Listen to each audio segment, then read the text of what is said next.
আসসালামু আলাইকুম ওরহমতুল্লাহ। সুপ্রিয় শিক্ষার্থীবৃন্দ, আশা করি তোমরা সবাই ভালো আছো। এই ভিডিওটা তৈরি করছি অষ্টম শ্রেণীর শিক্ষার্থীদের জন্য। 2024 সালের অষ্টম শ্রেণীর গণিত বইয়ের সপ্তম অধ্যায় বৃত্তের খুঁটিনাটি এর 18তম পর্বে আজকে আমরা দেখব 175 পৃষ্ঠার ছক 7.5-এর সমাধান। শিক্ষার্থীরা, তোমরা যারা এখনও অন্যান্য বিষয়ের ভিডিওগুলো দেখোনি তারা আমাদের চ্যানেলের প্লেলিস্ট অপশন থেকে ঘুরে আসতে পারো। সেখানে তোমরা অষ্টম শ্রেণীর বাংলা, ইংরেজি, গণিত, বিজ্ঞান, ডিজিটাল প্রযুক্তি, স্বাস্থ্য সুরক্ষা, জীবন ও জীবিকা, ইসলাম শিক্ষা, শিল্প ও সংস্কৃতি এবং ইতিহাস ও সামাজিক বিজ্ঞান প্রত্যেকটা বিষয়ের জন্যই আলাদা আলাদা করে প্লেলিস্ট পেয়ে যাচ্ছ। এখান থেকে তোমাদের যার যে বিষয়ের ভিডিও দরকার খুব সহজেই কিন্তু তোমরা দেখে নিতে পারবে। একাধিক বৃত্ত ও কাঠির খেলা। এখানে তোমরা মোট 5টি বৃত্ত দেখতে পাচ্ছ।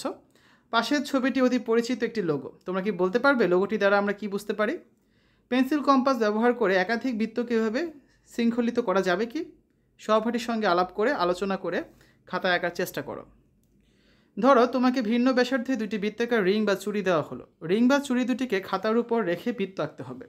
শর্ত হচ্ছে বৃত্ত দুইটিকে পরস্পরকে একটি বিন্দুতে স্পর্শ করে থাকবে, অর্থাৎ তাদের একটি সাধারণ স্পর্শ বিন্দু থাকবে। অহনা খুশি হয়ে খুব দ্রুত চুড়ি দুটি দ্বারা ছক 7.5 ছবির মতো কয়েক জোড়া বৃত্ত এঁকে ফেলল। নিবিড়ভাবে অহনার আঁকা ছবিগুলো পর্যবেক্ষণ করো। কোন কোন ছবিতে বৃত্ত দুইটির একটি সাধারণ স্পর্শবিন্দু আছে? সঠিক চিত্রটিতে টিক চিহ্ন দাও এবং ভুল চিত্রটিতে ক্রস চিহ্ন দাও। তোমার উত্তরের সপক্ষে অবশ্যই লিখিত যুক্তি থাকতে হবে, ঠিক আছে? 175 পৃষ্ঠা ছক 7.5 খেয়াল করো। এখানে মোট 4টা ছবি আছে। প্রথম ছবিতে দেখো দুইটা বৃত্ত কিন্তু পরস্পরকে স্পর্শ করেনি। তারপরে ছবিতে দুইটা বৃত্ত পরস্পরকে স্পর্শ করেছে। তারপরে ছবিতে দেখো ছোট বৃত্তটা বড় বৃত্তের ভিতরে ঢুকে গিয়েছে কিছুটা অংশ।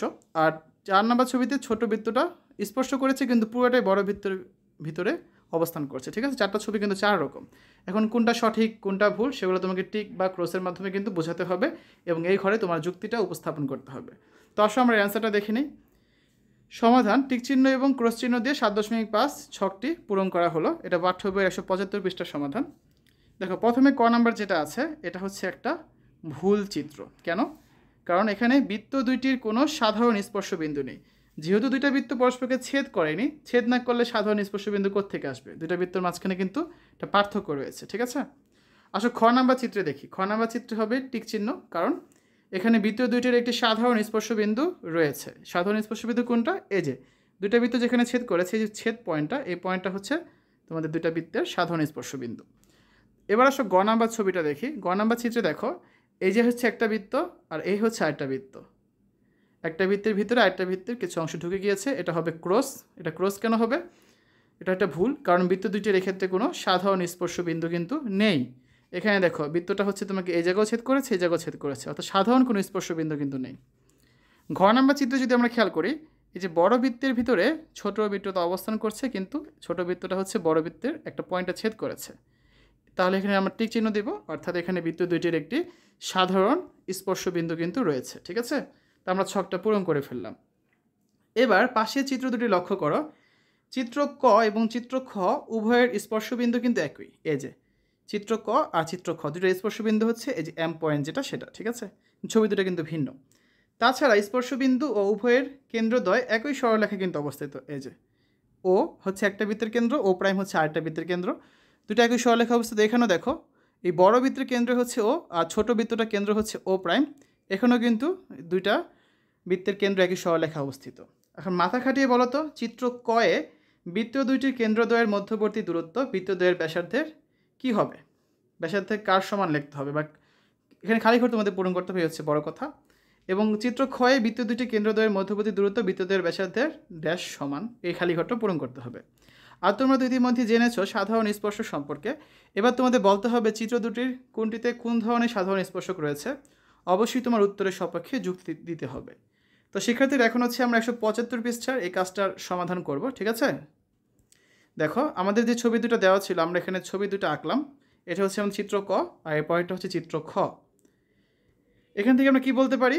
চিত্র ক এবং চিত্র খ উভয়ের স্পর্শবিন্দু হচ্ছে একই এবং সেটা হচ্ছে এই এম পয়েন্ট। এতটুকু ক্লিয়ার?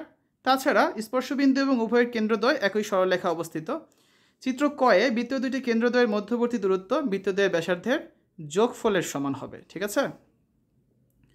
এই বৃত্তদ্বয়ের যে ব্যাসার্ধ রয়েছে আমাদের তার যোগফলের সমান হবে, কারণ এই হচ্ছে একটা বৃত্তের ব্যাসার্ধ, বড় বৃত্তের ব্যাসার্ধ, এটা হচ্ছে ছোট বৃত্তের ব্যাসার্ধ। তাহলে এই দুটো যোগ করলে হচ্ছে আমরা এই মধ্যবর্তী দূরত্বটা পেয়ে যাব দুটা কেন্দ্রের। এরপর দেখো, এবং চিত্র ক্ষয়ে বৃত্ত দুইটির কেন্দ্রদ্বয়ের মধ্যবর্তী দূরত্ব বৃত্তদ্বয়ের ব্যাসার্ধের বিয়োগফলের সমান। কেন? এই হচ্ছে একটা বৃত্তের ব্যাসার্ধ, বড় বৃত্তের ব্যাসার্ধটা, আর এটা হচ্ছে ছোট বৃত্তের ব্যাসার্ধ। আমাদের হচ্ছে দুইটা বৃত্তের কেন্দ্রের মধ্যবর্তী দূরত্ব লাগবে। এই হচ্ছে একটা বৃত্তের কেন্দ্র, এই হচ্ছে একটা বৃত্তের কেন্দ্র। এই মধ্যবর্তী দূরত্ব যেটা, সেটা হচ্ছে আমাদের বের করতে হবে, এই দূরত্বটা। ঠিক আছে? তাহলে এই বড়টা থেকে যখন আমরা ছোটটা বিয়োগ করব, তখন হচ্ছে আমরা এই দূরত্বটা কিন্তু পেয়ে যাব, দুইটা বৃত্তের কেন্দ্রের মধ্যবর্তী দূরত্ব যেটা সেটা। তাহলে আমরা বলতে পারলাম প্রথমটা ক্ষেত্রে যোগফলের সমান, পরে চিত্রের ক্ষেত্রে বিয়োগফলের সমান। এখন চিত্র কয়ে বৃত্ত দুইটির সাধারণ স্পর্শক কিন্তু একই বিন্দুতে স্পর্শ করেছে। এক্ষেত্রে বৃত্ত দুইটির কেন্দ্র সাধারণ স্পর্শকের বিপরীত পাশে অবস্থিত। এই দেখো, সাধারণ স্পর্শকের বিপরীত পাশে অবস্থিত একটা বৃত্তের কেন্দ্র, আর একটা হচ্ছে তার বিপরীত পাশে, অর্থাৎ দুইটা কিন্তু একই পাশে না। আর পরে চিত্রের ক্ষেত্রে দুইটা বৃত্ত কিন্তু সাধারণ যে স্পর্শক আছে তার একই পাশে অবস্থিত, সেটা এখন বলবো। সুতরাং বৃত্ত দুটির বহিঃস্পর্শ হয়েছে বলা যায়। অতএব চিত্র কয়ের সাধারণ স্পর্শকটি হচ্ছে বৃত্ত দুটির বহিঃস্পর্শ বিন্দুতে অঙ্কিত একটি সাধারণ স্পর্শক। এবার চিত্র ক্ষয়ে আসো। চিত্র ক্ষয়ে বৃত্ত দুইটি সাধারণ স্পর্শক একই বিন্দুতে স্পর্শ করেছে। এক্ষেত্রে বৃত্ত দুইটির কেন্দ্র সাধারণ স্পর্শকের একই পাশে কিন্তু অবস্থিত, এরকম ছিল না চিত্র খ যেটা। তাহলে বৃত্ত দুইটি অন্তঃস্পর্শ হয়েছে বলা যায়, দুইটা বৃত্ত হচ্ছে ভিতরে স্পর্শ হয়েছে। অতএব চিত্র ক্ষয়ের সাধারণ স্পর্শকটি হচ্ছে দুইটি বৃত্তের অন্তঃস্পর্শ বিন্দুতে অঙ্কিত একটি সাধারণ স্পর্শক। ক্লিয়ার? আমরা হচ্ছে প্রথমে একটা ছকের সমাধান করলাম, সেখানে চারটা বৃত্ত ছিল, চারটা বৃত্তের মধ্যে দুইটা বৃত্তের হচ্ছে সাধারণ স্পর্শক ছিল, দুইটা বৃত্তের সাধারণ স্পর্শক ছিল না। কেন ছিল না তার যুক্তি উপস্থাপন করেছি। তারপর হচ্ছে এখানে দুটো খালি ঘর ছিল, ওই খালি ঘর দুটো পূরণ করেছি, এবং এই যে দুইটা বৃত্ত এখানে দেওয়া ছিল, এই দুইটা বৃত্তের ক্ষেত্রে কী কী পার্থক্য আছে, স্পর্শকের একই পাশে না বিপরীত পাশে বৃত্ত দুটো অবস্থিত, সে বিষয়ে আলোচনা করলাম এবং তোমাদের বুঝিয়ে দেওয়ার চেষ্টা করেছি। এরপর দেখো 176 পৃষ্ঠায় একটা একক কাজ রয়েছে। তোমার কাছে ভিন্ন ব্যাসার্ধের কয়েকটা বৃত্তাকার রিং বা চুড়ি এবং বিভিন্ন দৈর্ঘ্যের অনেকগুলো কাঠি আছে।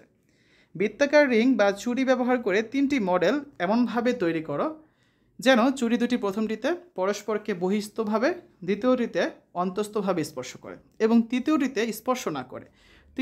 তিনভাবে করতে বলা হয়েছে। ঠিক আছে? প্রয়োজনে মাস্কিং ট্যাপ দ্বারা চুড়ি দুটি বেঁধে রাখতে পারবে। এবার মডেলগুলোতে বিভিন্ন দৈর্ঘ্যের কাঠি ব্যবহার করে উভয় প্রকারের সাধারণ স্পর্শক গঠন করো। সাধারণ স্পর্শক সংবলিত মডেলটি তৈরি করে শিক্ষককে দেখাও এবং ব্যাখ্যা করো। তো এই যে কাজটা রয়েছে, এটার সমাধান বা এটার হচ্ছে উত্তরটা আমরা আগামীকাল দেখব, আগামী পর্বে আলোচনা করব। শিক্ষার্থীরা এতক্ষণ তোমরা দেখলে অষ্টম শ্রেণী গণিত সপ্তম অধ্যায় বৃত্তের খুঁটিনাটি 175 পৃষ্ঠা ছক 7.5-এর সমাধান। আশা করি তোমাদের কাছে এই ভিডিওটা ভালো লেগেছে। আমরা হচ্ছে সামনের পর্বগুলোতে এই অধ্যায়ের বাকি যে কাজগুলো রয়েছে সেগুলো নিয়ে আলোচনা করব। তো পরবর্তী পর্বগুলো দেখার আমন্ত্রণ জানিয়ে আজ এখানে বিদায় নিচ্ছি। আল্লাহ হাফেজ।